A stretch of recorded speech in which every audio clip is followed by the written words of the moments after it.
ada beberapa teman kalian yang tidak bisa ikut ya karena ada acara tweak, jadi tidak apa-apa.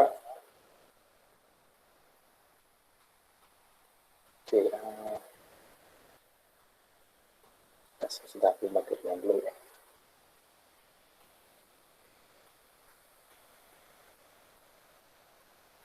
Oh sudah.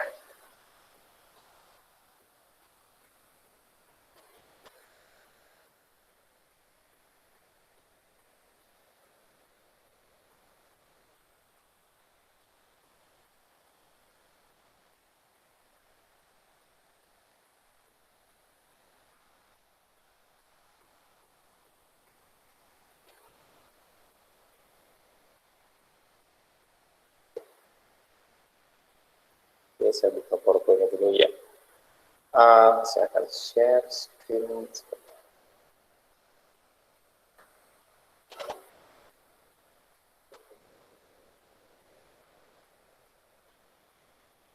Oke, apakah sudah terlihat sharing screen-nya?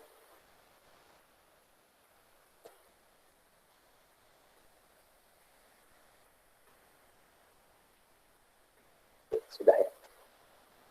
Oke, sip.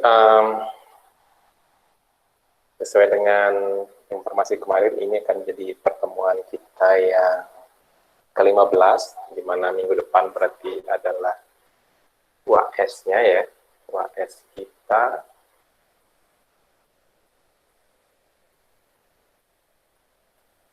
ya, 28 adalah UAS TOESO, kemudian 29 untuk UAS KSI. Nah, konsepnya sama, berbasis sistem form online, apakah nanti pakai Google Form ataupun Microsoft Form ataupun yang lainnya, untuk membuatnya lebih secure atau lebih bisa diacak gitu. Dan akan ada esai juga, di mana diperingatkan ya, saya peringatkan jangan sekali-sekali melakukan plagiasi di situ, karena itu akan membagi nilai, sebuah nilai akan dibagi seberapa banyak di orang yang melakukan plagiasi. Jadi hati-hati sekali. Lebih baik kalian tidak melakukannya. Oke, itu saja informasi di luar untuk perkuliahan. Nah, kita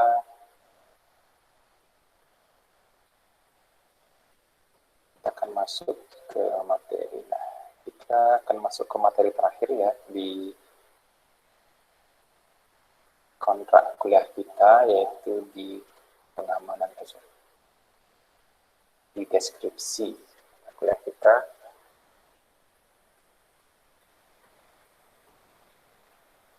Itu di pengenalan sistem atau di keamanan. Nah, di sini saya akan fokuskan di information security ya, keamanan informasi. Dimana itu adalah output ya dari prodi kita, bagaimana caranya menghasilkan informasi sesuai dengan nama prodi kita, sistem informasi.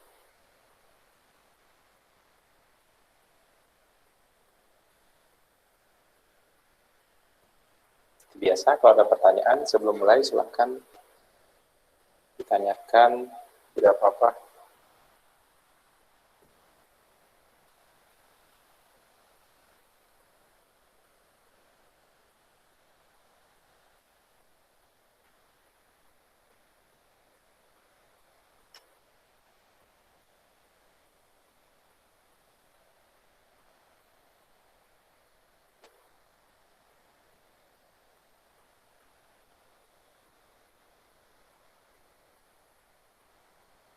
Oke.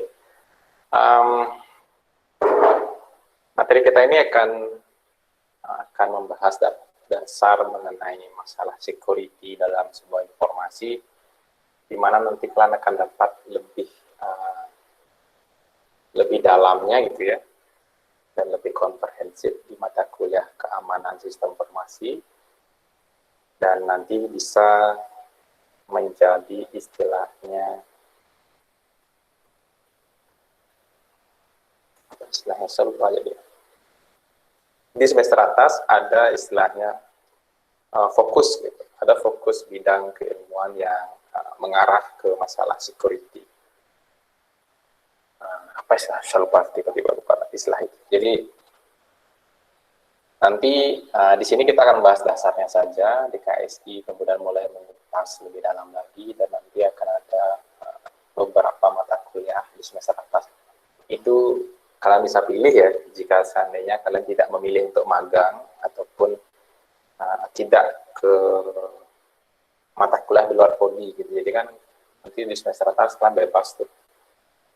Saya ingin sistem informasi, tapi saya ingin punya kemampuan di bidang akunting juga, karena saya mau menjadi seorang pebisnis gitu kan. Mungkin kalian ngambil mata kuliah tentang pajak, mungkin di ekonomi gitu kan, untuk digabung ilmunya. Nah, tergantung nanti terserah kalian maunya jadi apa kan, itu sudah. Wah, nanti di sini ada fokus ke ilmuannya khusus untuk psikologi.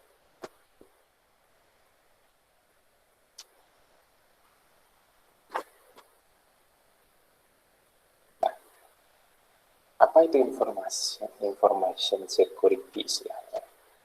Nah, kalau kita lihat secara umum, secara konteks dasarnya, saat kita ingin mengamankan yang namanya informasi, kita akan mengambil solusi dari dua hal, yaitu bagaimana caranya mengamankan secara fisik maupun secara elektroniknya, kan gitu ya. Kalau secara fisik, mungkin saya tidak tahu apakah kalian pernah lihat beberapa server ya. Kalau kalian lihat server-server yang digunakan dalam pengolahan data maupun server-server fisik umum, biasanya yang paling umum terlihat adalah tombol power itu. Tombol power itu biasanya dia ditutup. Ya. Tombol fisik sebuah server itu biasanya ditutup, dan untuk membukanya itu kalian perlu kunci fisik, kunci benar-benar kayak kunci rumah, tapi dengan bentuk kunci yang sedikit berbeda, tapi kuncinya kunci fisik. Ada server yang menggunakan itu, ada juga yang lebih sifatnya umum, di mana fisiknya itu bisa diamankan dan ditaruh dalam sebuah ruangan. Kalau kalian pernah main-main ke UPTTIK, kalian kan nggak mungkin bisa masuk ke ruang server ya, karena pasti ruang server itu diamankan ya. Ditaruh bahasanya. Disiapkan ruangan yang akses ke dalamnya itu sangat dibatasi. Apakah akses ke dalamnya nanti menggunakan ID card, fingerprint, lain sebagainya gitu ya. Nah, itu memang tujuannya untuk pengamanan secara fisik. Macam-macam sebenarnya lagi contoh yang bisa dilakukan untuk pengamanan fisik. Pengamanan dari segi yang namanya kebakaran, gempa gitu. Nah, banyak sebenarnya faktor-faktor ya untuk pengamanan fisik itu. Yang kedua, bagaimana mengamankan data secara elektronik gitu kan ya. Nah, kalau pengamanan data secara elektronik ini sudah pastikan sering bersentuhan dengan hal ini. Contoh, ada yang menggunakan sistem namanya password gitu ya, ada yang namanya enkripsi untuk mengacak data yang kalian simpan itu supaya tidak terlihat secara gamblang gitu, atau sering kita sebut sebagai plain text. Jadi kalau plain text itu istilahnya kalau kalian nyimpen passwordnya 123 ya kelihatan 123, itu kita sebut dengan plain text. Kalau itu sudah diacak istilahnya 123-nya, jadi huruf ABC dan sebagainya, itu seperti enkripsi bahasanya. Jadi banyak cara untuk mengamankan juga secara elektronik di situ. Jadi dua hal ini yang kita biasanya lakukan ya untuk mengamankan yang namanya informasi. Jalur komunikasi, kalau kita ngomongin kabelnya, itu berarti pengamanan secara fisik ya. Kita sekarang ngomongin secara elektroniknya, berarti apakah protokolnya seperti HTTPS.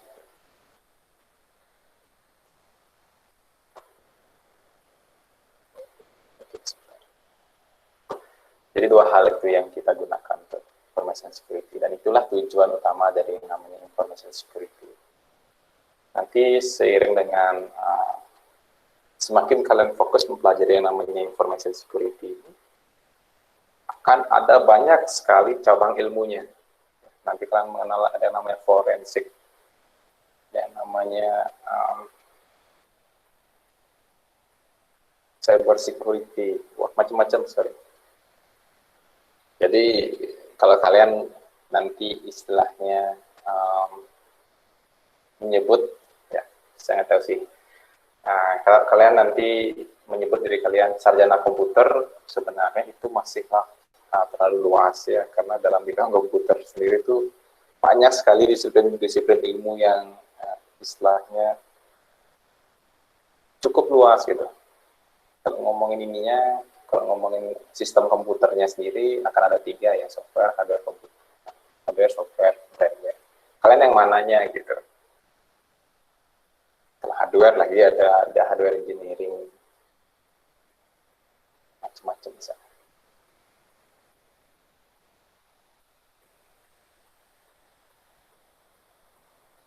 Oke. Kenapa data itu bisa tidak aman ya? Kenapa informasi itu bisa tidak aman? Data yang diolah menjadi informasi saat dia pengamanannya tidak cukup, maka informasi itu dapat diakses atau digunakan oleh semua orang. Karena umumnya yang namanya data dan informasi itu pasti memiliki sifat. Sifatnya itu hanya dimiliki oleh seseorang ataupun kelompok. Biarpun kasarnya itu data secara umum, biasanya dia tidaklah mudah secara umum diakses. Ada tetap aturan-aturan yang berlaku di dalamnya untuk bisa mengakses data yang mungkin bahasanya dibuat sengaja umum. Jadi kalau datanya itu tidak umum, sangat data private seperti data kartu ATM kalian, PIN kalian gitu ya, yang sengaja kalian simpan mungkin di komputer, login Gmail kalian, login Dixa kalian. Kalau pengamanannya tidak cukup, maka semua orang bisa menggunakan itu. Nah, entah apa yang membuat dia tidak aman, gitu bahasanya. Entah apa yang membuat dia tidak aman. Nah, itu yang kita sebut dengan kelemahan. Karena menaruh datanya secara plain text di drive D kasarnya, kena human error berarti masalah dari user sendiri yang kurang memperhatikan masalah keamanan gitu ya. Nah, kelemahan ini yang memungkinkan seorang intruder, di sini intruder itu maksudnya orang yang nanti mencoba masuk ke sistem ya, orang yang mencoba masuk ke sistem untuk mengambil data maupun informasi yang menurut dia anggap berharga. Nah, kelemahan inilah, gitu ya, kelemahan ini yang istilahnya disebut dengan vulnerability. Jadi vulnerability itu secara kasarnya juga bisa kita katakan sebagai kelemahan sebuah sistemnya, kelemahan yang ada di dalam sistem. Baik itu sistem secara software, hardware, maupun yang lainnya. Dimana nanti pada saat kalian ketemu istilah yang baru seperti kata exploit, berarti exploit itu digunakan sebagai istilah saat intruder itu dapat memanfaatkan vulnerability ini untuk mendapatkan informasi. Nah, itu disebut dengan exploit. Jadi kalau ada yang mengatakan seseorang berhasil mengeksploit sistemnya gitu ya, bukan berarti sistem itu sebelumnya tidak ada kelemahan.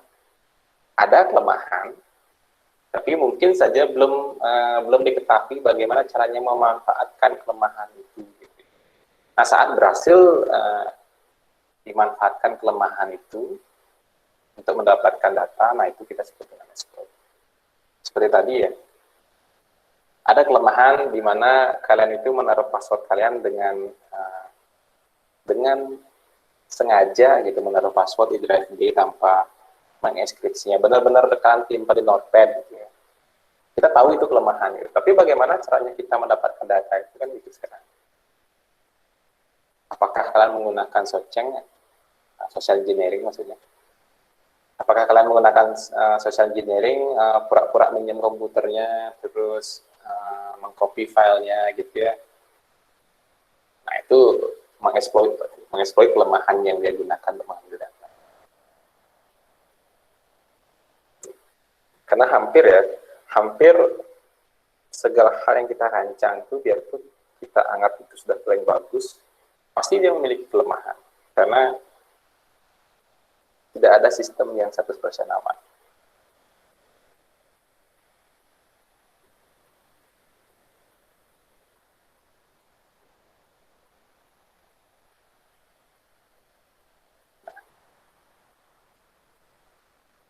Ada yang bisa membedakan apa itu vulnerability dan threat? Kita pasti sering mendengar istilah threat, ancaman.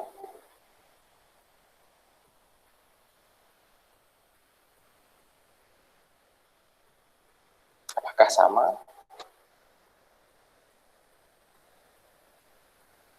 Kira-kira ada sebuah ancaman gitu, ada sebuah ancaman A, ada sebuah ancaman B ke sistem kita. Atau mungkin kalian baru pertama mendengar istilah vulnerability.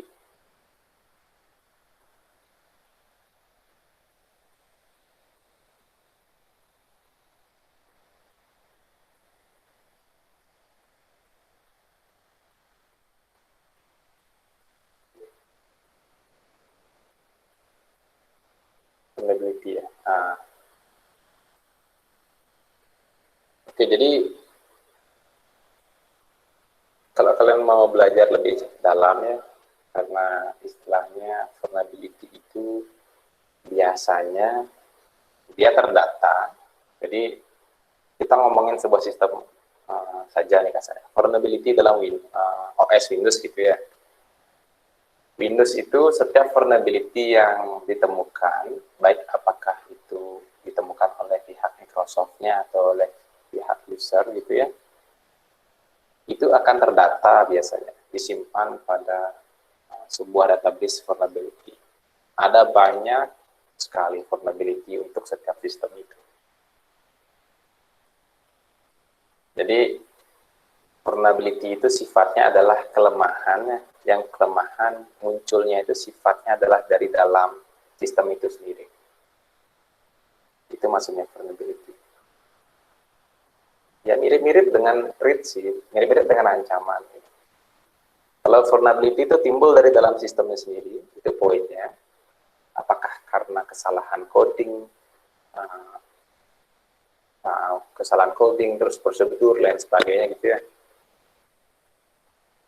Kalau threat itu atau ancaman itu sifatnya lebih dari faktor eksternal. Ingat, kita di sini konteks bahasanya lah sebagai seorang komputer ya, atau seorang praktisi di bidang komputer, maka kita sebut vulnerability itu sifatnya dari dalam, sedangkan threat itu sifatnya dari luar. Sama seperti kalian ngomong penetration testing gitu ya.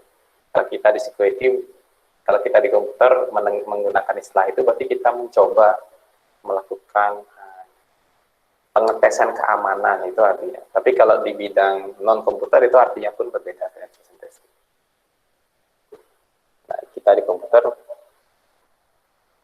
menganggap vulnerability itu adalah kelemahan yang sifatnya dari dalam, dan threat itu sifatnya dari faktor eksternal ataupun dari luar sistem, termasuk yang namanya user.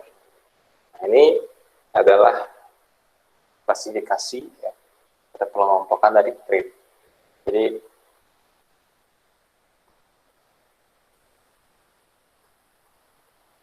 vulnerability itu sifatnya adalah kelemahan. Vulnerability adalah kelemahan.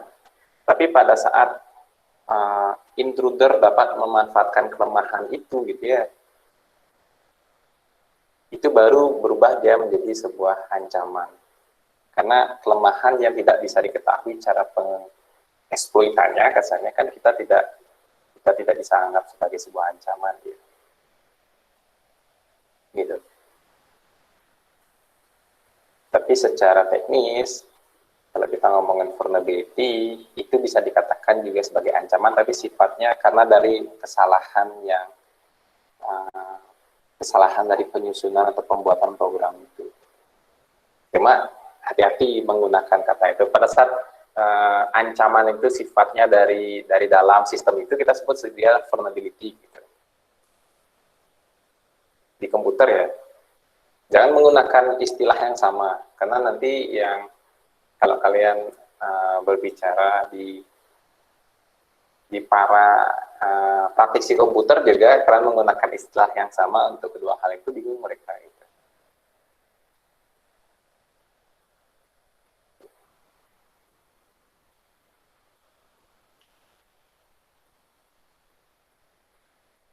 Ya, Yulia.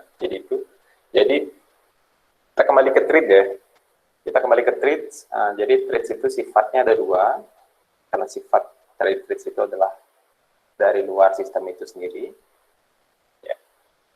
Ada sifatnya sebagai environmental gitu ya, lingkungan.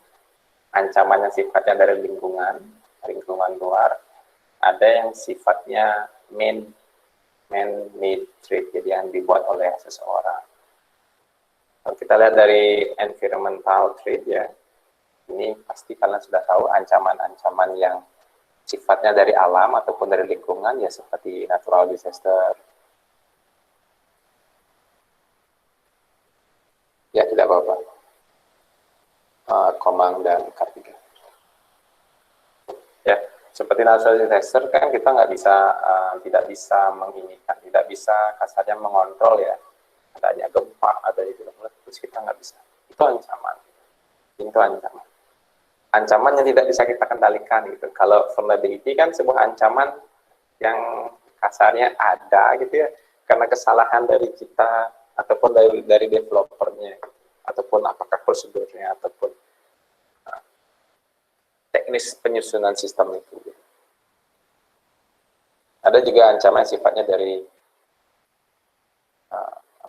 kondisi lingkungan itu, apakah dia panas, hujan, terlalu lembab, terlalu bersalju, kayak gitu, terlalu panas gitu ya. Nah, itu ancaman yang sifatnya tidak bisa kita kendalikan, karena itu datangnya dari lingkungan. Ya, silakan.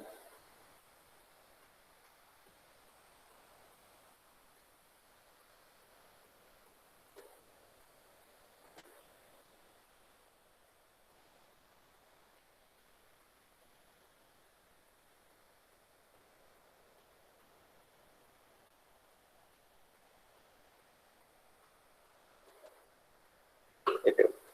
Kemudian ancamannya sifatnya dari orang ya. Karena sebuah sistem itu pasti digunakan oleh seseorang gitu ya, atau kita sebut sebagai pengguna. Sistem itu pasti digunakan oleh user. Dan jika itu adalah sebuah SIM gitu ya, sistem informasi manajemen, itu berarti adalah sistem informasi yang digunakan oleh yang namanya organisasi. Pasti dia digunakan oleh sebuah organisasi. Di mana ancaman terbesar yang datang dari sebuah organisasi, jika kita ngomongnya konteks keamanan sistem informasi ya, itu malah datangnya dari yang namanya people-nya atau worker-nya atau pekerjanya. Mungkin saja ya, sistemnya benar-benar tidak bisa atau tidak memiliki yang namanya vulnerability, tidak memiliki kelemahan ataupun kecacatan di dalam sistemnya.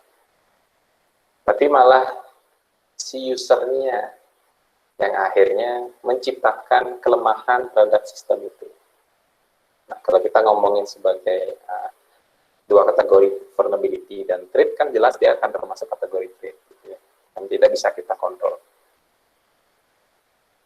Karena terkadang yang namanya insider threat atau ancaman yang datangnya dari dalam organisasi, yaitu pekerja itu sendiri, bisa terjadi karena faktor kesengajaan maupun tidak. Contoh yang tidak sengaja mungkin ya, tidak sengaja pekerjanya melakukan atau menciptakan yang namanya threat. Mungkin kasarnya kayak orang akuntingnya, mungkin akuntingnya sedang kerja di depan layar gitu ya, tiba-tiba dia harus pergi, setelah itu kembali, dan dia melihat ada flash disk gitu istilahnya ya. Ada flash disk nganggur gitu, atau flash disk yang sepertinya terjatuh dan sepertinya bisa diambil alih gitu. Kemudian dia mencolokkannya, memasang flash disk itu ke komputernya, dan ternyata flash disk itu sudah diisi payload yang gunanya adalah mengambil informasi ataupun data yang si intruder inginkan, ataupun mungkin saja malah memberikan yang namanya hak akses gitu ya. Hak akses terhadap orang yang memang sengaja menaruh flash disk itu untuk diambil oleh si pekerja itu. Itu sistem yang tidak sengaja. Atau mungkin tiba-tiba pas dia browsing gitu ya, pas dia browsing tiba-tiba ada kayak iklan gitu. Iklan video Avenger 2024 sudah bisa dirilis, sudah bisa dilihat sekarang gitu kan. Saya penasaran, dia ngeklik video itu dan ternyata malah membuka yang namanya akses ke komputer dia dari jarak jauh, tidak sengaja. Makanya untuk mengatasi hal ini biasanya organisasi itu melakukan training-training ataupun menerapkan standar-standar khusus terhadap apakah pengetahuan dari pekerja, prosedur, kayak gitu. Nah, kalau insider threat yang sifatnya disengaja, nah ini mungkin tidak usah. Banyaklah contohnya ya, pekerja yang sengaja melakukan yang namanya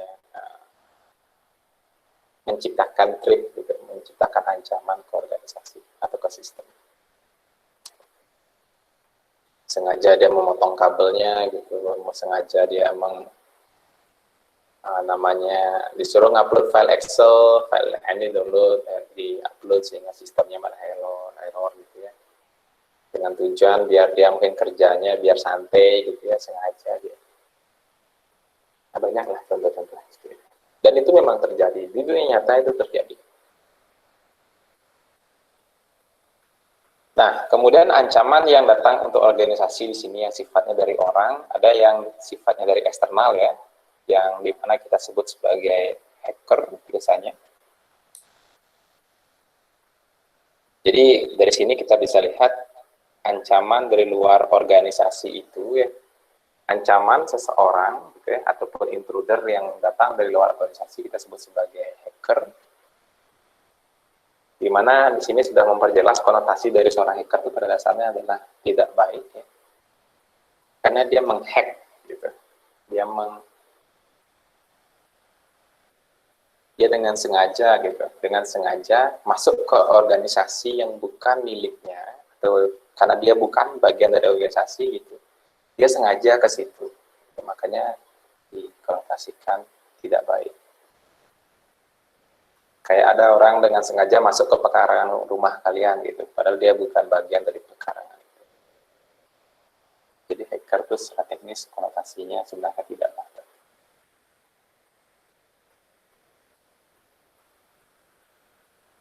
Nah, seorang hacker ini pada dasarnya diklasifikasikan gitu ya. Secara teknis kita sebut hacker itu merupakan orang dari luar organisasi ya,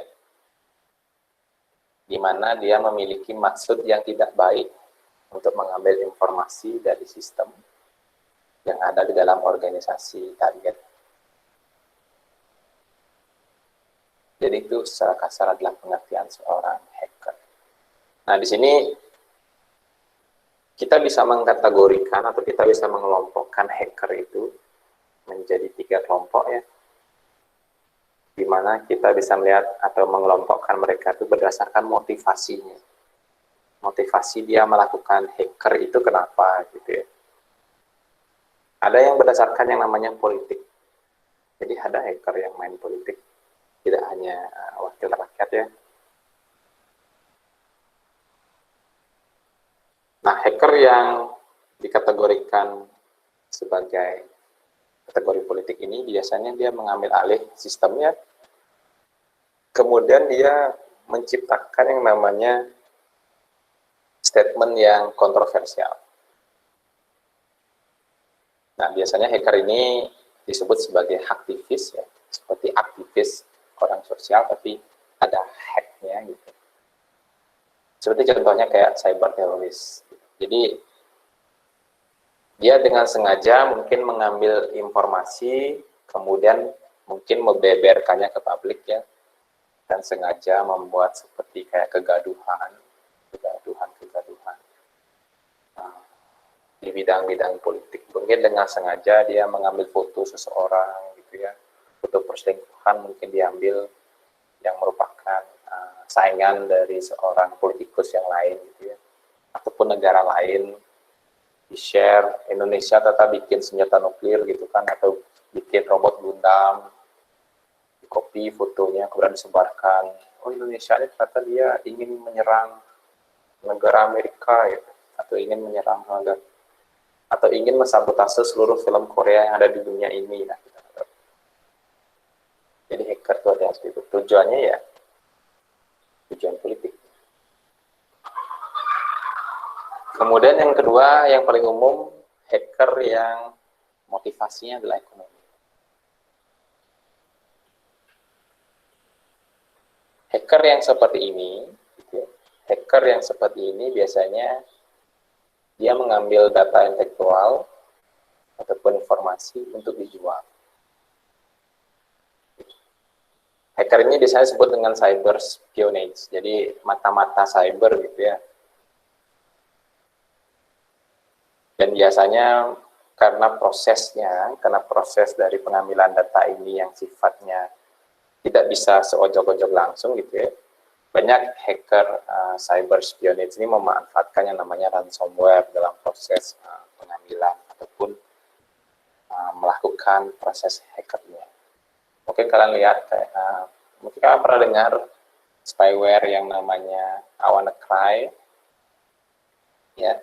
Jadi spyware itu dengan sengaja meminta uang tebusan gitu, uang tebusan untuk PC ataupun komputer korbannya. Jadi ransomware itu mengenkripsi data komputer kalian. Anggap kalau kalian terinfeksi ya. Kalau komputer kalian terinfeksi oleh ransomware ini, WannaCry itu, seluruh komputer kalian atau data kalian itu akan dienkripsi, di mana untuk membuka enkripsi itu kalian harus menggunakan password. Nah, password ini dijual oleh si hacker. Jadi kalian akan dikasih link Bitcoin. Link Bitcoinnya harus transfer ke situ dengan harapan nanti kalian bisa diberikan password untuk mendekrip ya, mendekrip kembali file yang sudah di-encrypt. Nah, itu faktor ekonomi. Kemudian yang sifatnya adalah motivasi sosial budaya. Nah, ini biasanya faktornya adalah untuk kepuasan diri, keingintahuan, publikasi diri gitu ya. Cuma dia melakukan ini dengan sengaja untuk membuat kerusakan personal dari target. Nah, ini kita sebut dengan cyber stalking. Biasanya orang seperti ini dengan sengaja melakukan publikasi setiap kegiatan hackingnya gitu ya. Contoh mungkin kalian tidak suka dengan si A, kalian mengekspos seluruh datanya dia gitu, yang tujuannya untuk mempermalukan si A mungkin gitu. Nah, balas dendam mungkin gitu. Mengkepoin seluruh statusnya, kemudian melakukan publikasi atau mengedit fotonya gitu ya. Pokoknya kayak orang stalking lah gitu. Itu kita sebut dengan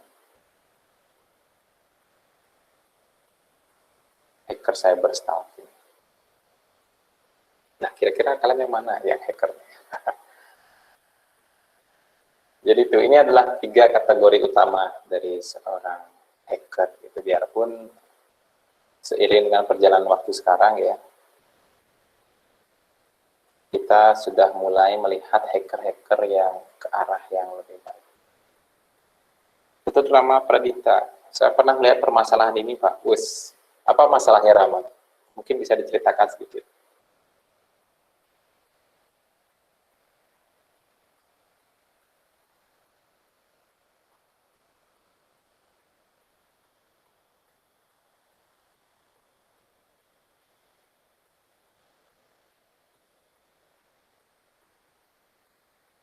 Ini pasti sering kita lihat ya dalam dunia kesehari-harian gitu. Tapi bukan yang ditonton di film. Gitu. Biasanya yang ditonton di film itu kan sudah dibumbui ya, sudah dibumbui dengan hal-hal yang membuat kita menarik untuk ditonton, gitu, untuk membuat kita menarik untuk menontonnya. Sedangkan hacking di dunia nyata itu tidaklah sesimpel di film. Kadang kita untuk melakukan masuk gitu ya, masuk ke sebuah sistem, perlu waktu berbulan-bulan menganalisisnya. Karena seperti yang kita tahu, sebuah sistem itu dia akan melakukan yang namanya backtracking nanti setelahnya untuk mengecek siapa sih yang melakukan penyerangan. Itu bisa dicek, bisa kembali kepada Anda yang melakukan hacking.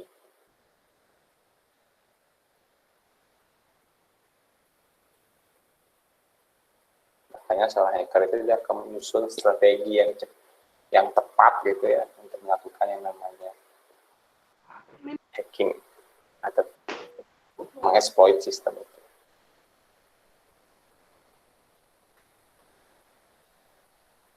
Ya, Rama nggak jadi cerita.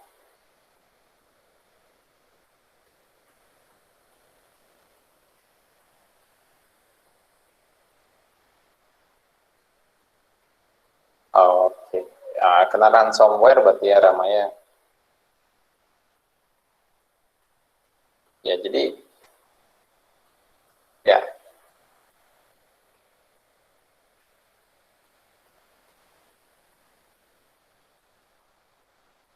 kemudian memberitahu perusahaan itu ya. Kita sebut sebagai wet hat hacker.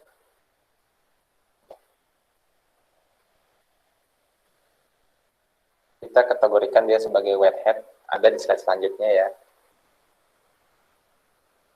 Nah, itu sudah jawab sama Rama. Jadi kita sebut sebagai bug bounty hunter. Pemburu dia, pemburu di kategori. Ya, itu yang kita pelajari di komunitas. Itu saja.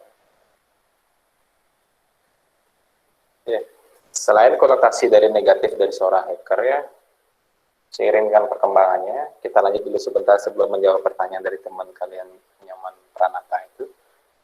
Kita akan melihat 3 kategori hacker.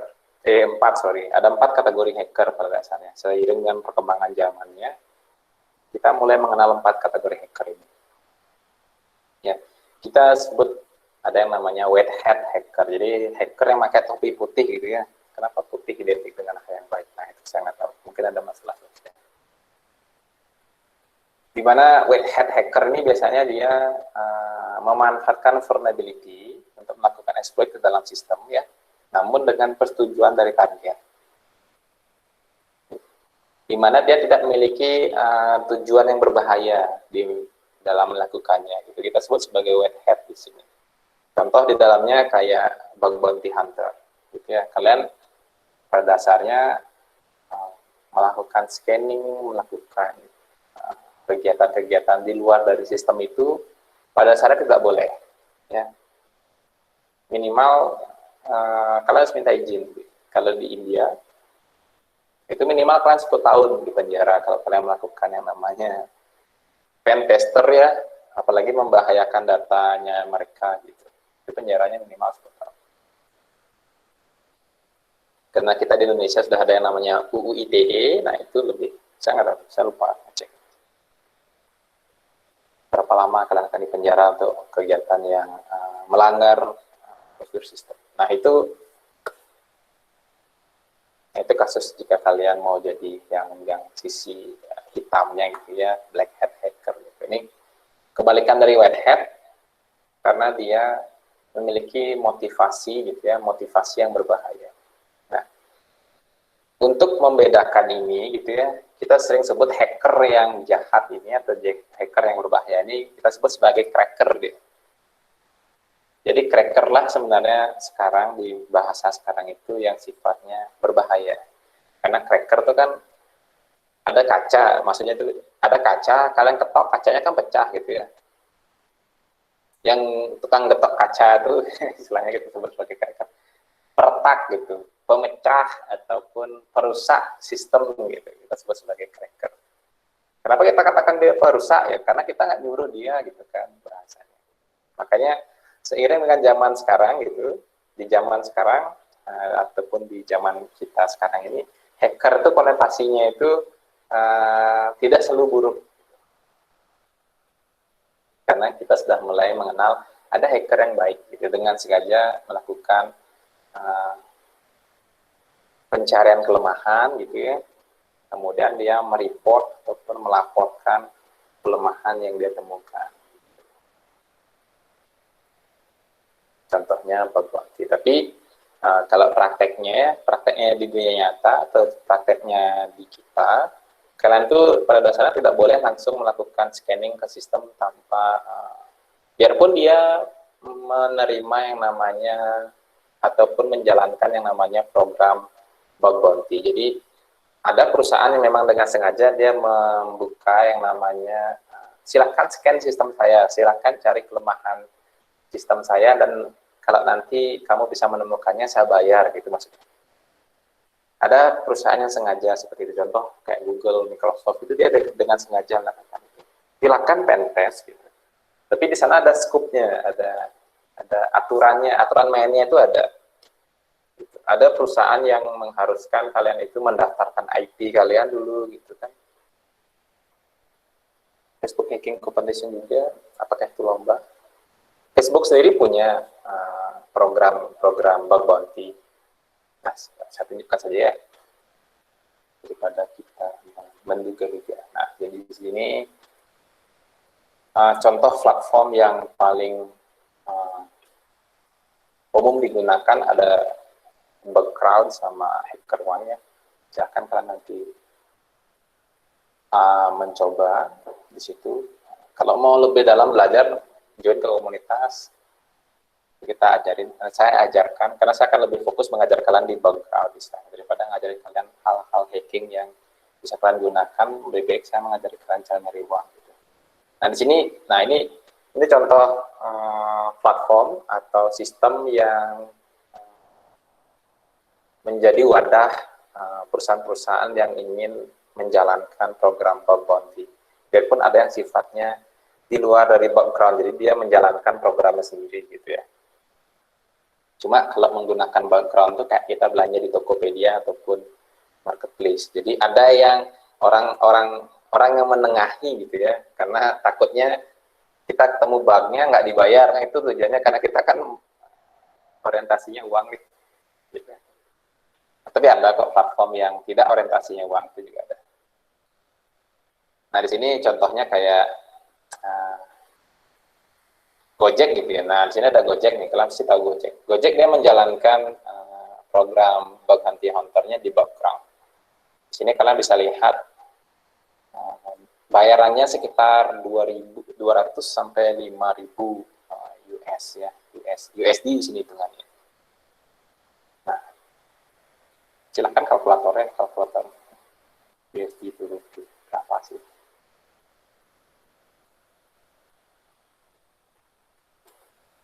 Sebagai penyemangat, 5.000 berarti sekitar ya 71 juta gitu ya. Kalau kalian bisa menemukan bug di Google, di Gojek gitu ya, yang nilainya 5.000. Nah, cuma tidak segampang itu. Ada klasifikasinya, ada aturan main yang diterapkan di si Gojek. Coba kita lihat dalamnya. Apanya yang diperbolehkan gitu di situ. Nah, di sini silakan kalian baca bla bla bla bla bla. Nah, reward range, setiap vulnerability ya, atau kelemahan itu dikategorikan jadi P1 sampai P4 jika kalian menggunakan platform Bugcrowd. Nah, kalau yang sifatnya kritikal gitu, rentangannya bisa dari nilai yang kalian bisa lihat di layar. Mungkin P1 itu kayak kasus DDoS gitu ya, kalian bisa one click exploit, istilahnya satu kali klik sistemnya seluruhnya bisa down gitu. Itu biasanya dianggap P1, ataupun account takeover gitu ya, kalian bisa mengeksploit dan mengambil alih akun seseorang, biasanya itu kategorinya P1. Nah, kita nggak tahu apakah kalian bisa mendapatkan yang level seperti itu. Nah, di sini sudah di scope nih, targetnya itu adalah ini saja. Gojekapi.com, bla bla bla bla bla bla bla. Yang di luar itu berarti website ini. Berarti kalau kalian mau jadi pen tester ataupun bug bounty hunter ya, kayak jadi Pirate of Caribbean lah gitu bahasanya dalam dunia cyber. Inilah rule yang harus kalian ikuti gitu. Di luar ini tidak boleh. Nah, di sini biasanya ada ketentuan-ketentuan kayak aksesnya, bagaimana prosesnya, terus apakah kalian harus menggunakan yang namanya emailnya background kalau kalian mau bikin account gitu ya, akunnya harus pakai yang punya background di situ untuk ngetes. Nah, ada aturan seperti itu. Setiap program itu beda-beda. Apa yang di luar. Nah, di sini kan DDoS sama DDoS itu out of scope karena dianggap itu kelemahan dari seluruh sistem yang ada. Ngapain kan itu di scope gitu ya. Jadi, silakan dibaca di sini. Background, terus open bug bounty juga. Open bug bounty juga adalah program yang mewadahi setiap sistem-sistem yang mau ya, menjalankan program ini, program bug bounty. Cuma di sini kalian itu tidak dibayar. Tidak dibayar dan ya kadang perusahaan itu ada yang berterima kasih dengan memberikan kalian sertifikat gitu ya, sertifikat saja, terus memberikan ya oleh indera mata lah, kaos gitu dikasih gitu ya, macam-macam. Di sini kalian juga dapat sertifikat dari Open Bug Bounty biasanya. Nah itu kalau kalian yang mau jadi white hat, itu di komunitas dipelajari. Itu untuk pertanyaannya si Nyoman Peraman. Nah, cuma ada yang hacker sifatnya grey hat ya. Ada hacker yang sifatnya grey hat, wilayah abu-abu nih. Nah, keplak-kepluk bahasa Bali atau ganjih gitu ya. Jadi kadang dia baik, kadang dia buruk. Nah, biasanya tergantung dia itu ngapain. Karena terkadang anggap mungkin dia adalah white hat awalnya. Anggap saja ada seorang white hat melakukan exploit ke sistem, di mana awalnya dapat persetujuan nih. Kayak saya ikut di program bug bounty-nya Google kasarnya gitu ya. Saya melakukan exploit ke sistemnya Google. Ternyata saya menemukan di sana, ternyata Google selama ini mengcollecting data saya dan itu digunakan untuk program yang kayak di Captain America Winter Soldier dulu, kayak untuk pemusnahan manusia massal gitu ceritanya. Dan akhirnya saya memilih untuk mempublikasikan seluruh data yang saya temukan itu ke publik supaya orang-orang itu mulai berhenti menggunakan Google.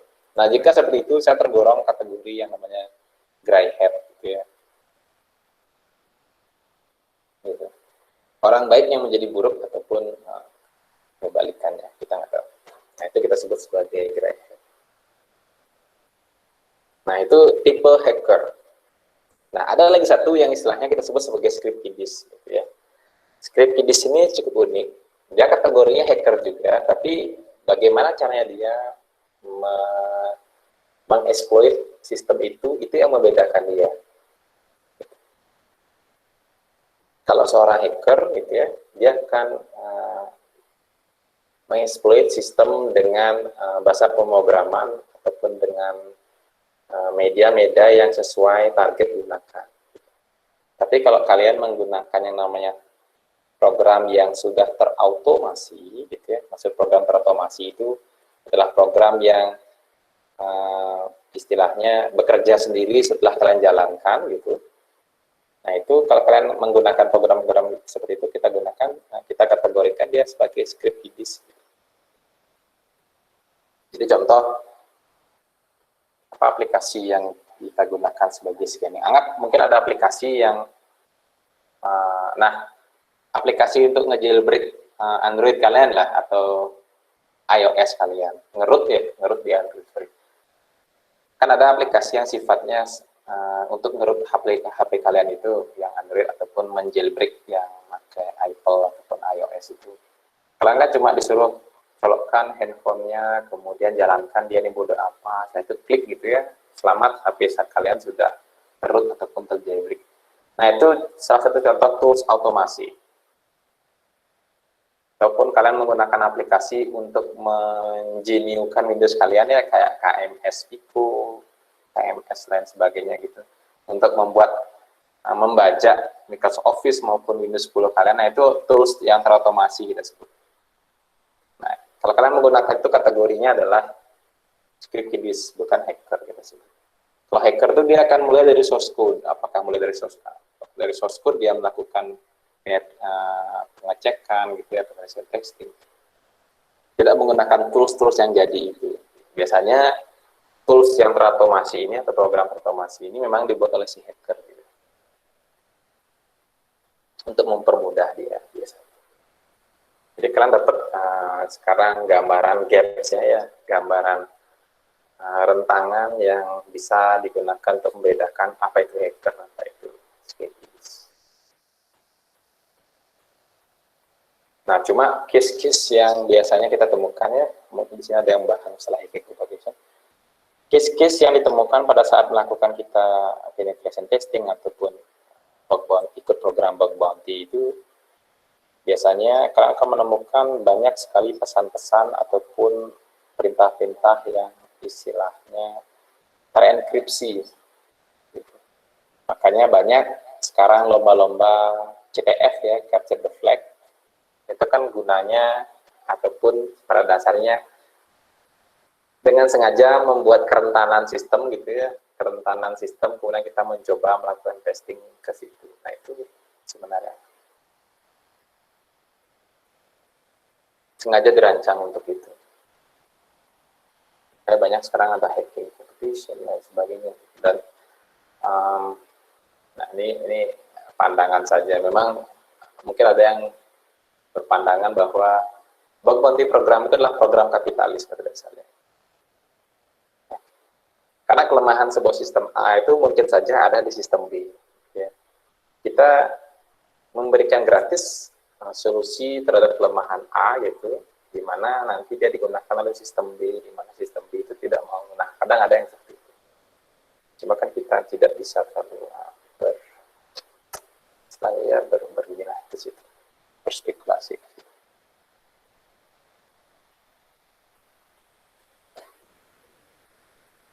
Nah, itu masalah hacker, di mana hacker ini adalah orang dari luar organisasi ya, yang ingin masuk ke dalam sistem di dalam organisasi dan mengambil yang namanya data maupun informasi. Cuma kalau nanti dia itu memiliki izin dalam melakukan itu, kita sebut dia sebagai red hat. Kalau nggak memiliki izin, anggap dia sebagai black hat. Kalau dia membelot dari aturan yang sudah ditentukan, kita anggap sebagai grey hat.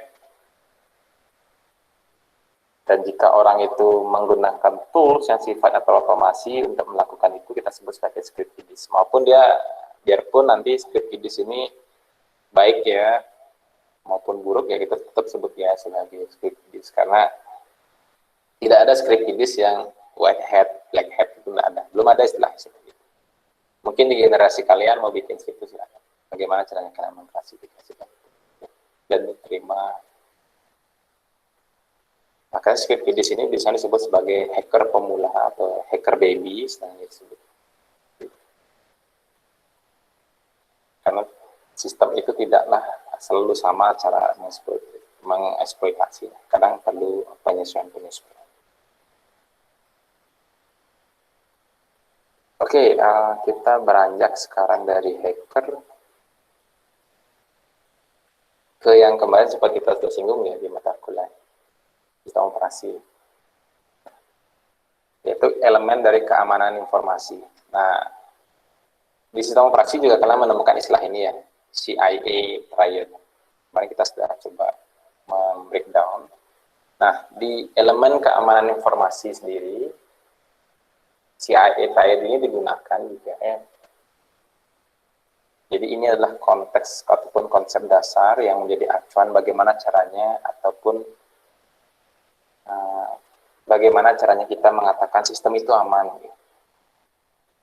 Bagaimana caranya saya mengatakan minuman ini aman dikonsumsi. Selain dari komposisinya, mungkin kadaluarsanya kehamilan. Nah, itu maksudnya. Aturan-aturan itu tersusun menjadi 3 kategori ini.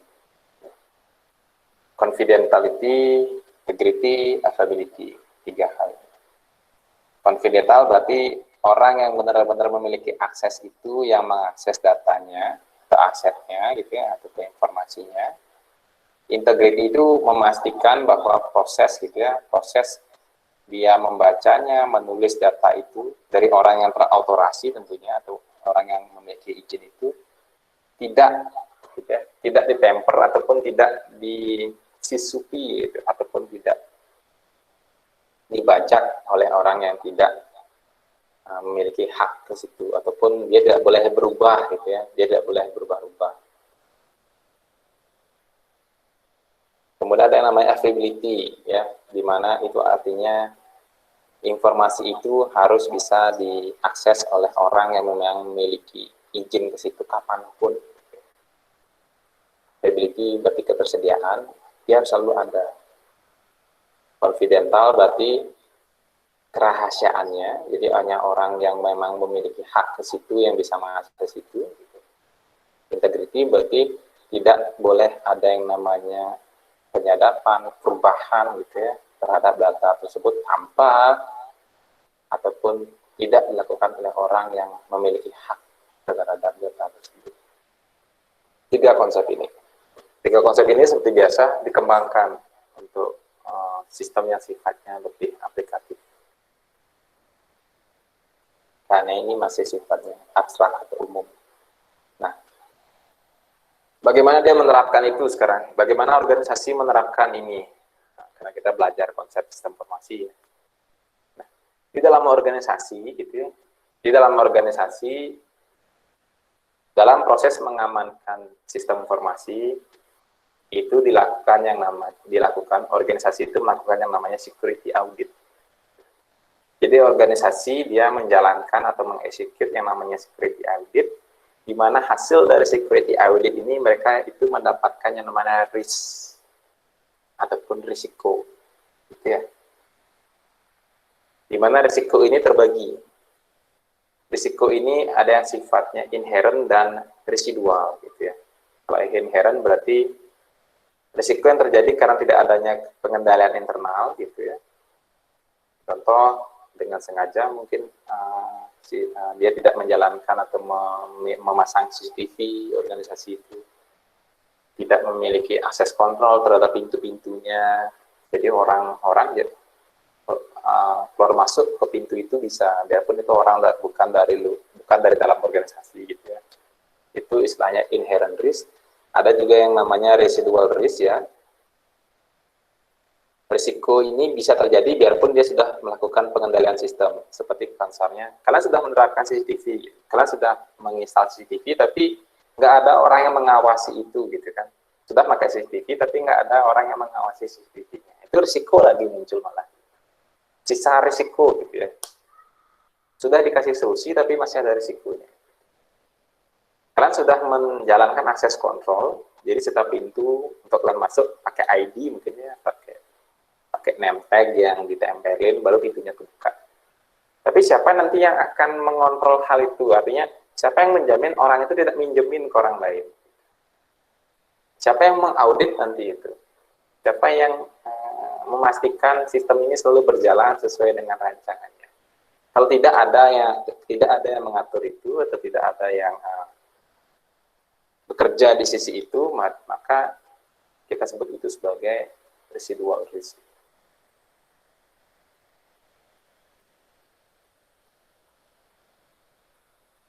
Nah, apa itu risiko sekarang?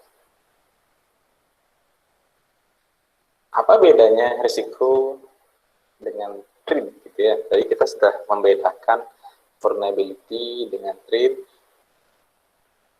Nah, sekarang muncul istilah ketiga, risiko, risk. Kenapa tidak dijadikan satu saja, gitu ya? Kita di sistem informasi yang fokus di bidang keamanan, kita akan sering mendengar 3 istilah. 4 istilahnya ya, vulnerability, exploit, threat, risk. Gitu. Kalau exploit gampang lah kita membedakan. Tapi vulnerability threat, ya bukan threat, sorry. Vulnerability threat gitu ya, ancaman sama risk, risiko. Apa bedanya? Mirip-mirip ketiga ini. Tapi sebenarnya mereka tuh memiliki gaps ataupun clusternya masing-masing. Ada yang tahu? Silahkan. Atau ada yang sedang melakukan Google search?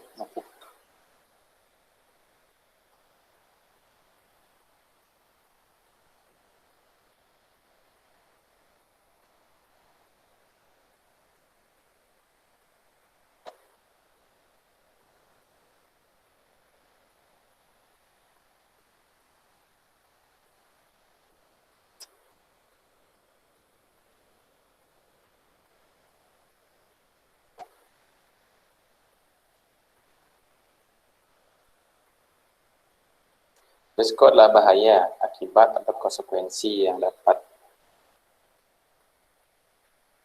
terjadi akibat sebuah proses yang sedang berlangsung atau kejadian yang akan datang. Mirip seperti threat atau ancaman. Apa lebih tepatnya?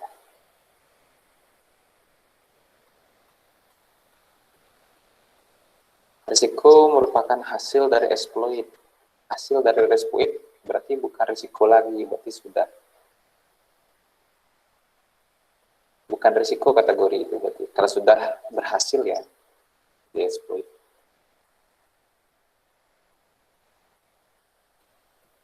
Ada bahasa tepat yang digunakan untuk mengklasifikasi kata risiko.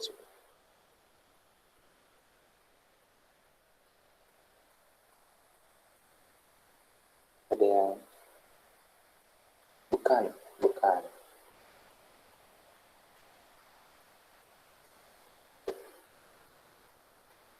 Nah, kalau kita vulnerability dan threat merupakan bagian risiko. Kurang tepat, hampir.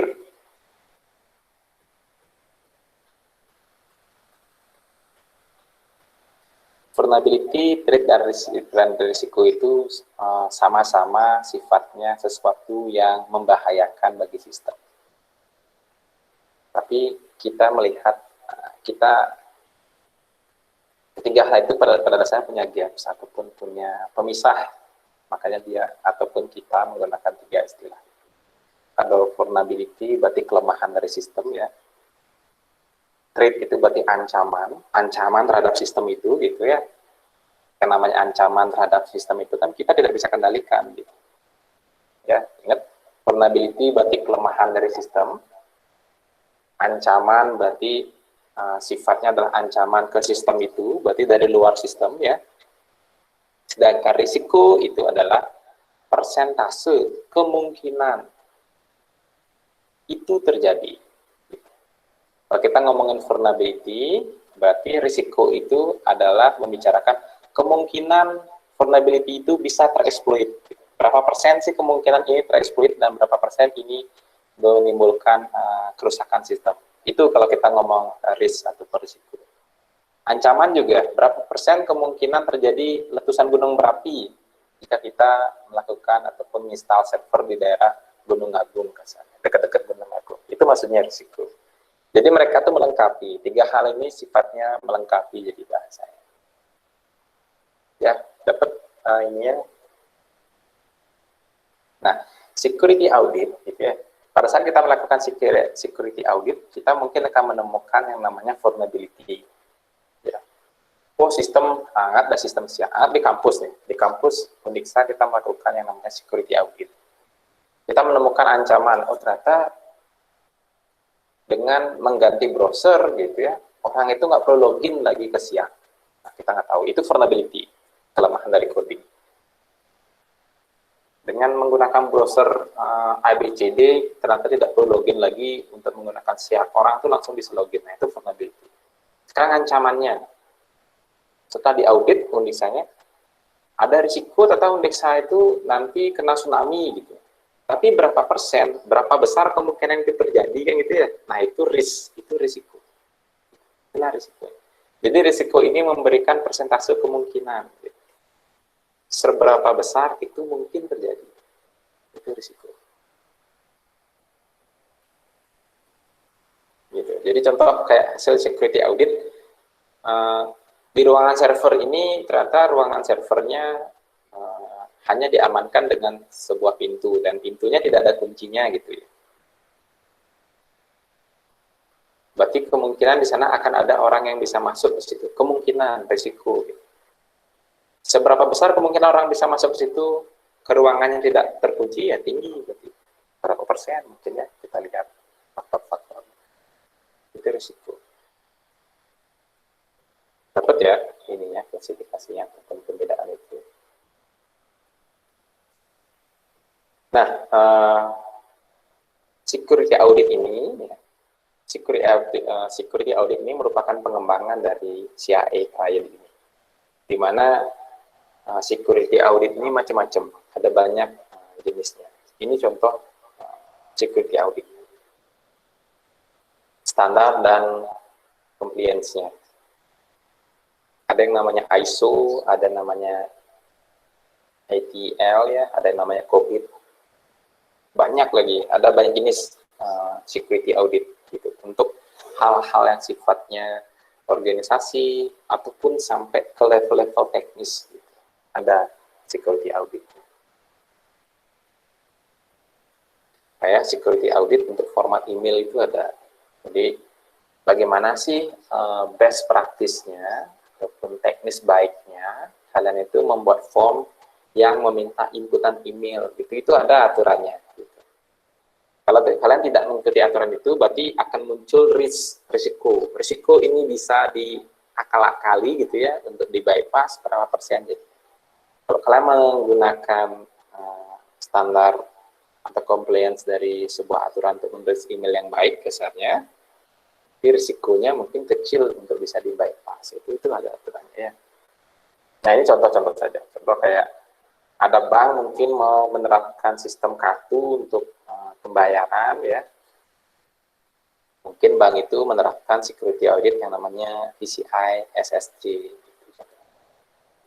Nanti dari sana dia analisis. Jadi isi dari standar-standar maupun compliance ini kayak pertanyaan-pertanyaan, prosedur-prosedur, cara-cara menerapkan sebuah sistem. Banyak.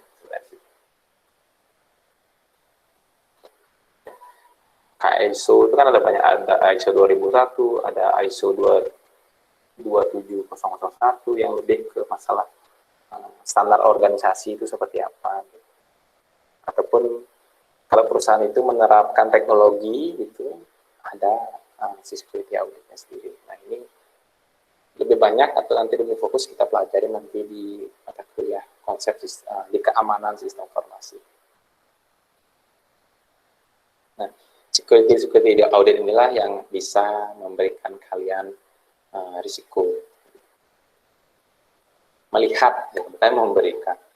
Audit ini yang bisa memberikan kalian bantuan melihat risiko-risiko yang mungkin terjadi di sistem kita. Biarpun kalian sudah anggap, oh sistem saya sudah zero vulnerability, ancamannya threat-nya pun kecil gitu ya, saya sudah bikin gedungnya di area yang tidak mungkin ada gempa lain sebagainya. Saya naruh ini ya di bulan mungkin satelitnya, tetap ada risiko. Tergantung sekarang security auditnya ada nggak yang mengaudit bagaimana best practice naruh server di bulan.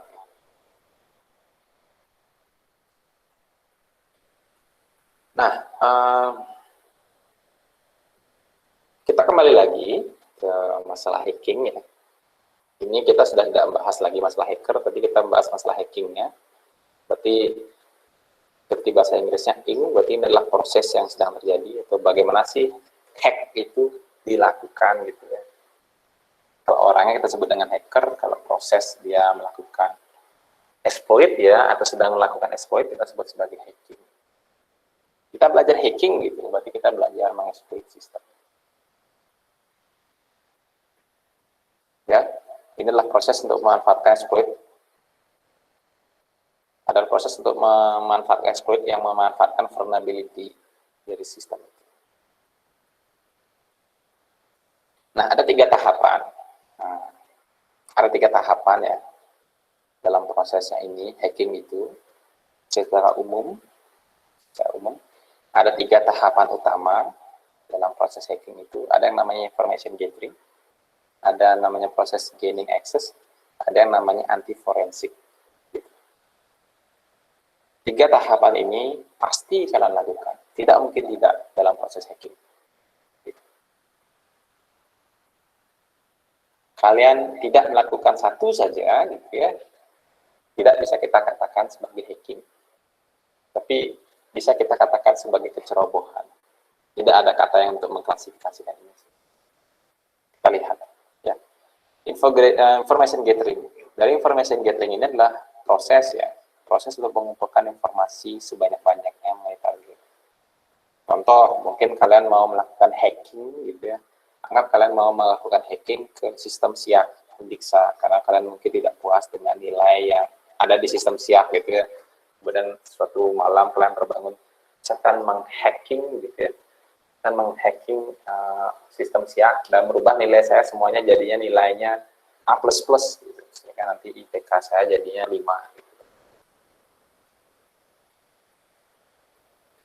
Kalian pasti melakukan yang namanya information gathering dulu. Contoh yang paling simpel melakukan information gathering. Nah, bagaimana caranya mengakses web SIAK itu? SIAK itu adanya di alamat web data, yaitu SIAK checkng mungkin ya, yang kalian lihat.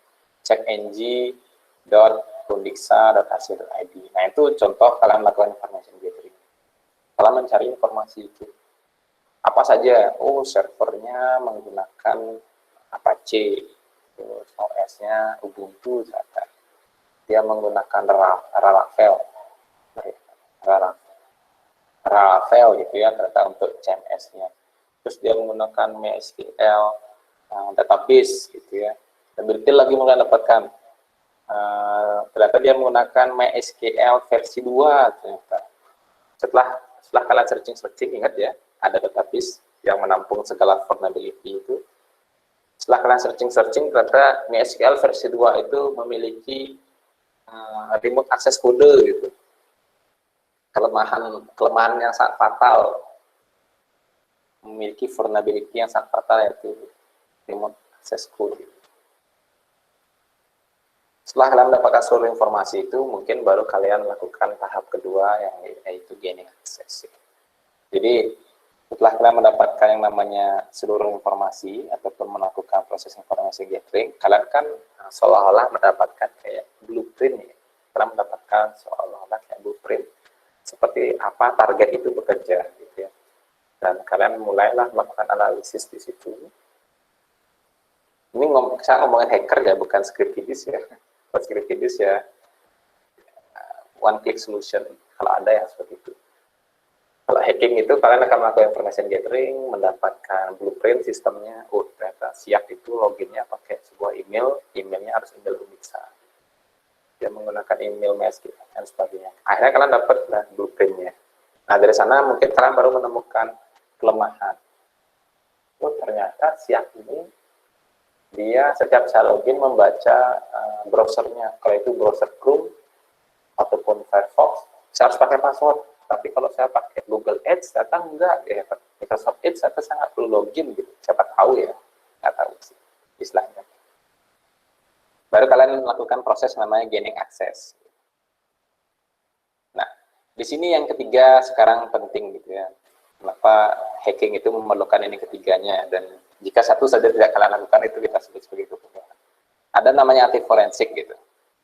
Inilah proses penghapusan jejak gitu ya. Karena segala hal di komputer itu bisa kita backtracing ya. Kecuali kalian menghapus jejak kalian itu. Ataupun ada yang prosesnya menyamarkan jejak. Karena segala hal yang menggunakan teknik jaringan komputer, maka kita akan mengenai namanya IP address sebagai pengenal komputer yang terkoneksi ke jaringan. Kita sebut sebagai IP address. Nah, itu yang biasanya salah satu fingerprinting yang tersisa yang bisa kita membaca ataupun kasarnya analisis untuk mengetahui siapa sih yang melakukan pertasan ataupun hacking ke sistem kita. Nah, ini ada bidang ilmunya sendiri, namanya forensik, IT forensik ya. Kalau kalian mau belajar di sini. IT forensik itu belajar tentang bagaimana sih. Jadi detektif lah kan, detektif IT. Mempelajari clue-clue, mempelajari hal-hal unik forensik. Biasanya sih kalau kalian masuk ke kepolisian, bidang IT, nah kalian masih belajar forensik ini. Nah ini tentang hacking ya.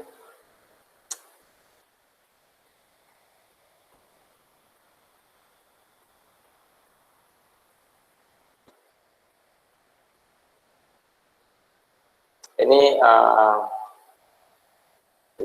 agak masuk sedikit teknis ya tentang bagaimana information gathering itu dilakukan. Nah, information gathering itu ada step-stepnya. Ada yang namanya system based cracking, ada yang namanya network based cracking sebenarnya. Ada dua hal. Di mana information gathering itu kalau kita lihat dari sistem based crackingnya, kita akan melihat vulnerability dari sistemnya itu sendiri. Kira-kira sistemnya itu kelemahannya di mana? Karena sistem itu kan bisa terdiri dari, kalau saya anggap ini sistem yang berbasis kumpulan komputer gitu ya, bisa saja sebuah sistem itu terdiri, kan sistem itu bisa sifatnya ada yang standalone, ada yang sifatnya terdistribusi gitu ya. Bisa saja untuk masuk ke sistem itu ternyata aplikasi yang menjalankan atau aplikasi siaknya tidak masalah sebenarnya. Tapi OS yang menjalankan siak itu ternyata yang bermasalah. Bisa saja seperti itu. Nah, itulah pentingnya kita melakukan information gathering. Contohnya kayak siak tadi. Sistem siaknya, algoritma siaknya, form loginnya, lain sebagainya ternyata perfect gitu. Belum ditemukan kelemahan di situ. Ternyata setelah kita masuk lebih ke dalamnya, kita lihat ke sistem base-nya. OS sendiri menggunakan Ubuntu yang outdated mungkin rasanya, ataupun dia menggunakan Apache atau web server yang sudah outdated, di mana dia memiliki vulnerability. Nah, di situ akhirnya si hacker itu bisa masuk gitu ya. Cuma di sini kita sering menemukan istilah malware ya, di mana malware ini merupakan sebuah software ya, software yang sifatnya berbahaya. Jadi malware itu merupakan singkatan dari malicious software ya. Jadi diambil depannya sama belakangnya jadi malware. Di mana ini sifatnya berbahaya karena information gathering itu perlu banyak waktu biasanya dan perlu banyak effort dalam proses analisisnya. Dan jika seandainya tidak ada kelemahan di situ, kita menempatkan malware untuk memasukkan ke kita ke situ. Apakah malware ini menggunakan teknik SOCENG, teknik social engineering, untuk memasukkan malware kita atau cara-cara yang lainnya. Gitu. Akhirnya kita bisa melihat sistem itu, mendapatkan blueprint sistem itu secara lebih luas atau lebih baik daripada hanya melakukan information gathering secara manual. Nah, kenapa yang namanya hacking itu susah untuk dihilangkan ya? Kasarnya kayak kenapa sih penjahat? Selalu ada penjahat, tidak semua penjahat bisa kita tangkap. Karena ini masalah point of view. Ya. Hacker itu cenderung menggunakan malware untuk melakukan proses information gathering, di mana information gathering itu dia akan menyerang tiga sisi ini, sistem base-nya, network-nya, perangkat kerasnya maksudnya, ataupun web base-nya, di mana sistem itu berjalan. Dia akan menyerang tiga sisi ini, di mana setiap serangan ini selalu berubah-ubah. Ya. Di mana di sini security terkadang hanya bisa mengetahui serangan itu saat dia terjadi. Dan serangan itu terjadi, baru dia bisa melakukan fix atau perbaikan terhadap serangan ke tiga sektor ini. Sama seperti kalian diminta ya, kalian diminta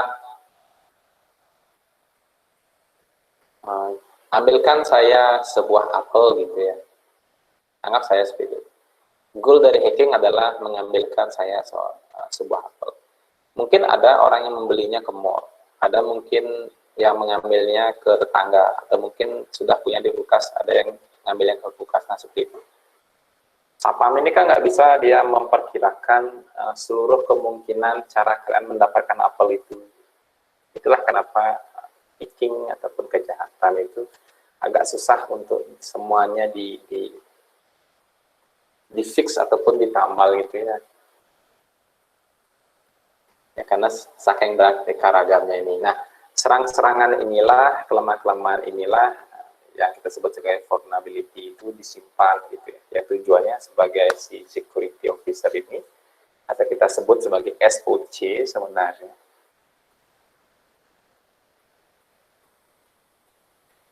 Yang melakukan yang namanya analisis serangan-serangan ini. Tapi seperti biasa ya, seperti bahasanya penjahat itu selalu satu langkah di depan polisi. Karena sistem yang sudah aman, dia akan coba pelajari kelemahan. Ketemu kelemahannya, baru melakukan serangan.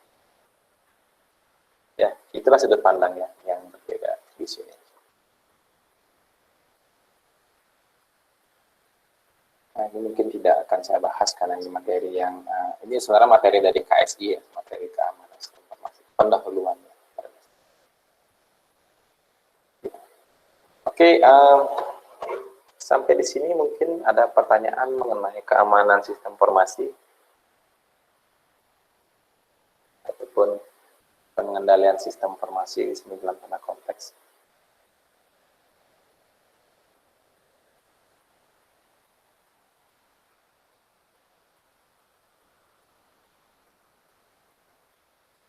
Silakan ada pertanyaan.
Ada ya. Oke, kalau kita melihat lagi masalah tadi ya, bug bounty hunter itu merupakan di zaman sekarang itu profesi yang menarik pada dasarnya. Kalian itu tidak harus menguasai masalah-masalah teknis pada dasarnya jadi seorang bug bounty hunter gitu ya. Tidak harus menguasai bahasa pemrograman pada dasarnya, tidak harus begitu. Karena terkadang bug itu bisa timbul dari kesalahan interface-nya itu sendiri. Makanya banyak bug bounty hunter itu ada spesialisnya, ada spesialisnya di coding, memang ada spesialis di flowchart-nya atau sistem kerja sistemnya yang dia analisis. Contohnya ada yang melakukan reset password gitu ya, sudah melakukan reset password tapi kok password lamanya tetap bisa dipakai. Nah, itu sudah termasuk bug. Terus dia nyoba-nyoba di form pendaftaran. Kok dia bisa memilih tanggal sekarang sebagai tanggal lahir, kan nggak mungkin orang lahir sekarang bisa mendaftar gitu ya, itu udah kelemahan sistem pada dasarnya. Nggak rasional rasanya. Seperti itu. Tidak harus sampai harus menguasai bahasa PHP. Nah, silakan nanti kalian baca-baca di situ ya, di platform. Yang mau belajar itu banyak pada dasarnya. Platformnya di YouTube juga banyak. Itu, tapi kalau kalian mau diarahkan kasarnya, begini loh step mau belajarnya gitu, begini loh step-step dasar untuk menjadi seorang bug bounty gitu, silahkan join di komunitas. Cuma memang tidak semuanya akan di accept ya, dibatasi tetap. Oke, jika tidak ada pertanyaan, saya mungkin akan tutup. Ingat, minggu depan kita, ada pertanyaan.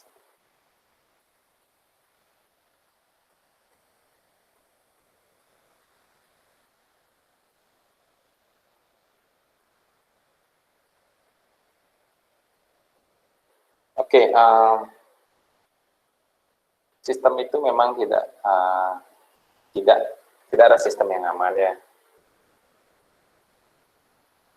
Bagaimana caranya kita mencegah agar hacker itu tidak meretas ke sistem kita? Kita melihat ke konteks ini ya dulu, ke konteks bahasa teknis ya, atau bahasa yang sifatnya apa istilah bahasa saya. Jadi seseorang melakukan peretasan ataupun melakukan yang namanya exploit ke sistem itu karena ada sesuatu yang menarik di sistem kita. Sesuatu yang menarik itu bisa berupa data apapun informasi gitu ya. Ataupun kalau kategori hackernya itu merupakan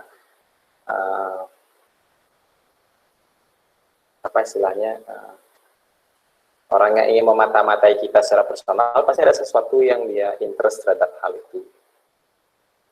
Karena sistem yang kita gunakan sebagai media pengolahan informasi itu kita ketahui tidak akan pernah aman. Makanya lebih baik kita itu mengamankan datanya atau informasinya. Kita tidak bisa mencegah. Makanya agak susah mengatakan cara untuk mencegah hacker atau orang meretas sistem itu tidak ada caranya.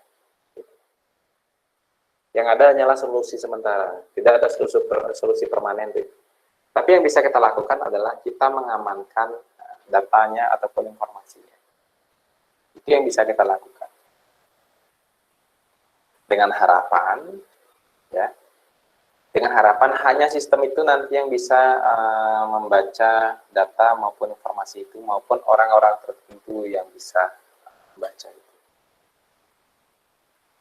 Gitu. Susah, memang susah. Mendeskripsikan sistem yang benar-benar aman itu susah. Itulah kenapa kita pun tidak bisa mendapatkan sistem yang benar-benar aman sampai sekarang. Selalu saja ada kelemahannya. Windows selalu melakukan update untuk perbaikan patch-patch terhadap kerentanan-kerentanan. Mac juga pasti sama, Android juga pasti sama, iOS juga pasti sama. Biarpun itu dikembangkan oleh organisasi yang sifatnya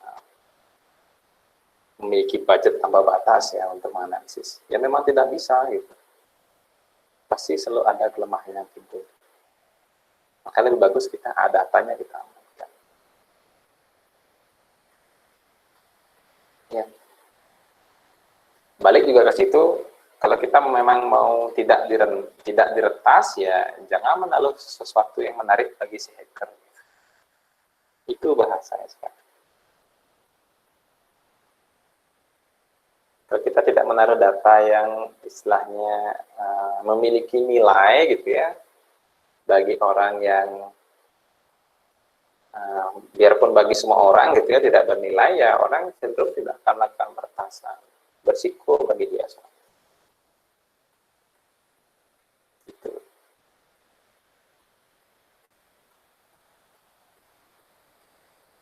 Solusi-solusi sementara, kalau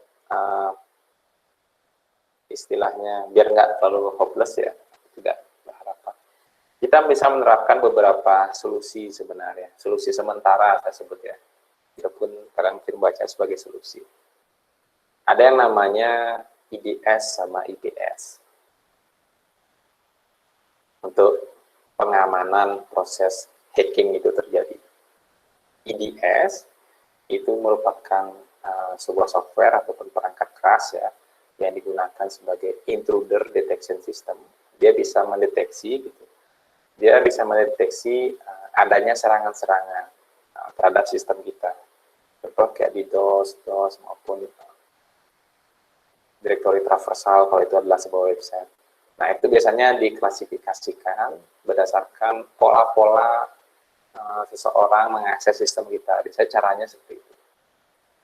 Nah, itu merupakan topik penelitian yang banyak diangkat sekarang. Terus ada juga yang selain IDS, ada IPS, Intruder Prevention System. Dia bisa mencegah, gitu, mencegah serangan yang akan terjadi. Jadi kalau IDS itu dia mendeteksi, kalau IPS itu dia mencegah. Jadi dia dengan sengaja memblok, gitu ya, menutup beberapa teknik-teknik serangan yang mungkin terjadi. Pola-pola serangannya sudah ditutup dari awal.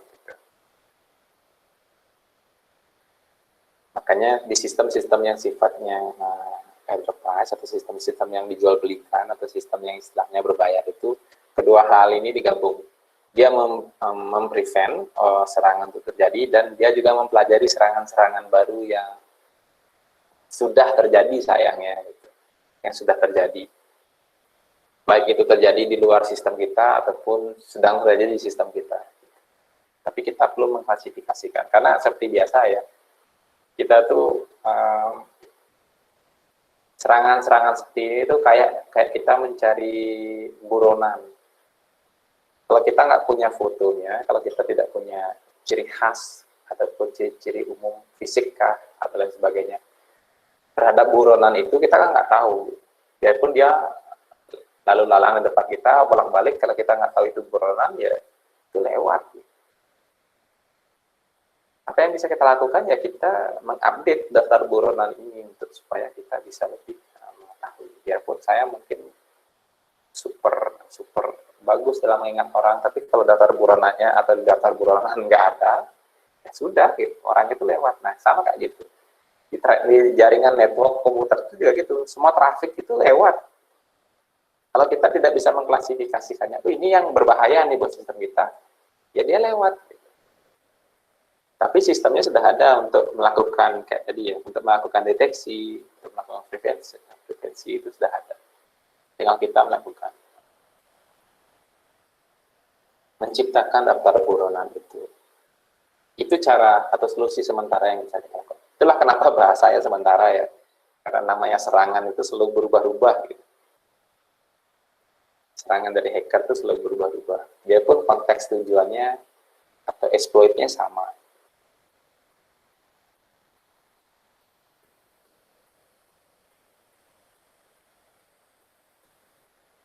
Oke, ada lagi pertanyaan? Silakan.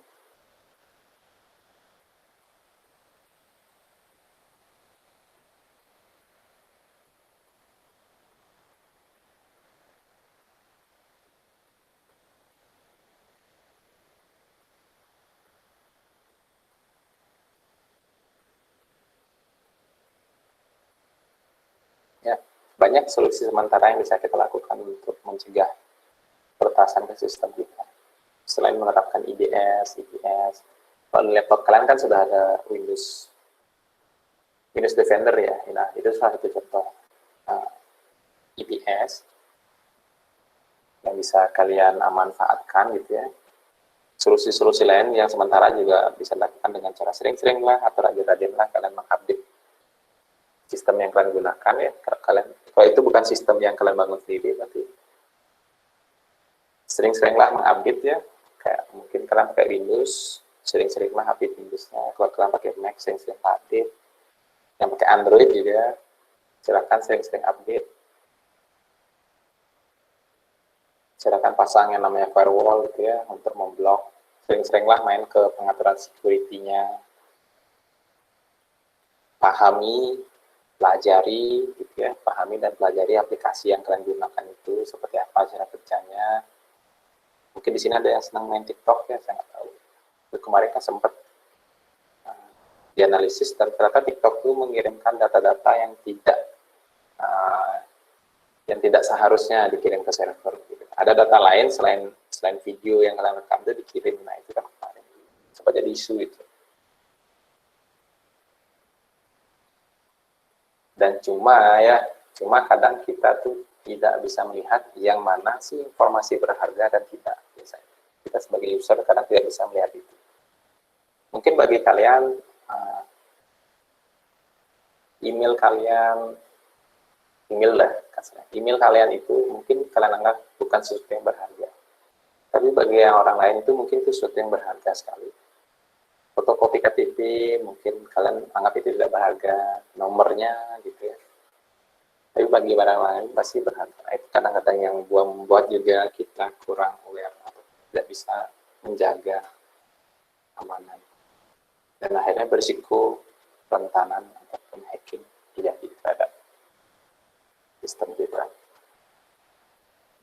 Nah, ada lagi silakan